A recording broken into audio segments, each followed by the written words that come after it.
اگر کوئی لجنہ بہن کئی سالوں سے اپنے خاوند سے الگ رہ رہی ہوں اور فیصلہ نہ کر پائیں کہ ساتھ رہنا ہے یا علیحدگی اختیار کرنی ہے، پیارے حضور ایسی بہنوں کے متعلق آپ کی کیا رہنمائی ہے؟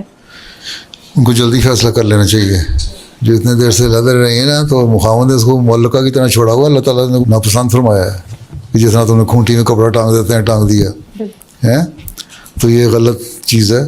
اس لیے بہتر یہی ہے کہ ایسی عورت پھر یہ نہ دیکھے کہ بچے ہیں اور بچوں پہ کیا اثر پڑے گا یا نہیں پڑے گا. یہ دیکھیں کہ بچوں پہ منفی اثر علیحدہ رہنے سے زیادہ پڑ رہا ہے. اور اگر آپس کی انڈرسٹینڈنگ سے علیحدہ رہ رہی ہیں تو پھر ٹھیک ہے. اور اگر ویسے ہی برائیوں میں پڑے ہوئے چھوڑ دیا ہے اور حقوق نہیں ادا کر رہا بیوی کے، اور بیوی صرف اس لیے کہ پتہ نہیں معاشرہ کیا کہے گا مجھے، لوگ کیا کہیں گے مجھے، بچوں پہ کہیں منفی اثر نہ پڑ جائے، اس سے بہتر ہے کہ خود دعا کر کے فیصلہ کر لیں اور علیحدگی کو خلا وغیرہ لے لینا چاہیے. اگر خاوند کا قصور ہے تو خلا میں جو قضا فیصلہ کرتی ہے وہ بھی پھر عورت کے حق میں کر دیتی ہے، وہ سارے حقوق بھی دلواتی ہے. اس لیے بہتر یہی ہے کہ پھر دعا کر کے فیصلہ کر لیں، بجائے اس کے کہ معاشرے سے ڈریں، زمانے سے ڈریں. ٹھیک ہے، وہ زیادہ اچھی تربیت ہوگی بچوں کی. میرا سوال ایسی بہنوں سے متعلق ہے جو پردہ کرنے میں کمزور ہیں. انہیں جب توجہ دلائی جاتی ہے کہ وہ پردہ کریں تو ان میں سے کچھ کا جواب یہ ہوتا ہے کہ وہ ان کا ذاتی مسئلہ ہے کہ وہ پردہ کریں یا نہ کریں.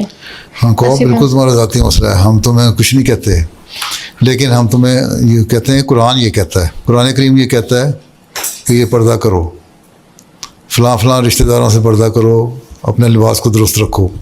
اور تمہارا پردے کا معیار کیا ہونا چاہیے؟ وہ اپنی جو اوڑھنی ہے یا برقع ہے یا نقاب ہے یا حجاب ہے، اس کو اس طرح لو. اس کی تفسیر نکالیں، اب صدر ہیں حاملہ کی، اس کے مختلف جماعتی لٹریچر میں اس کی تفسیریں لکھی ہوئی ہیں پردے کی. میں مختلف موقعوں پہ کہہ چکا ہوا ہوں.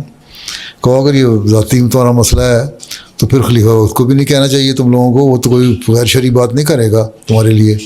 سارے خلفاء نے اس پر توجہ دلائی ہے، سب سے بڑھ کے قرآن کریم نے توجہ دلائی، حضرت صلی اللہ علیہ وسلم نے توجہ دلوائی ہے. ان سے بڑھ کے کون توجہ دلانے والا ہو سکتا ہے؟ اور جب تک تم اپنے آپ کو احمدی کہتی ہو اس وقت تک ہمارا کام ہے تمہیں توجہ دلانا، اور تمہارا کام ہے اپنے آپ کو جب تک تم مسلمان سمجھتی ہو قرآن کریم کی تعلیم پر عمل کرنا. اس لیے کوشش کرو اس کی پیار سے سمجھائیں، کوٹیشنیں نکال کے، آیتیں نکال کے ان کو سمجھا دیں. قرآن شریف بڑے واضح آیت ہے، اس کو سامنے رکھ دیں کہ اپنی اوڑھنیوں کو سر پہ رکھو، سینے سے لپیٹو، چہرے کو اس طرح ہو، گھونگھٹ اس طرح نکالا ہو. ساری تفصیل لکھی ہوئی ہے قرآن شریف میں.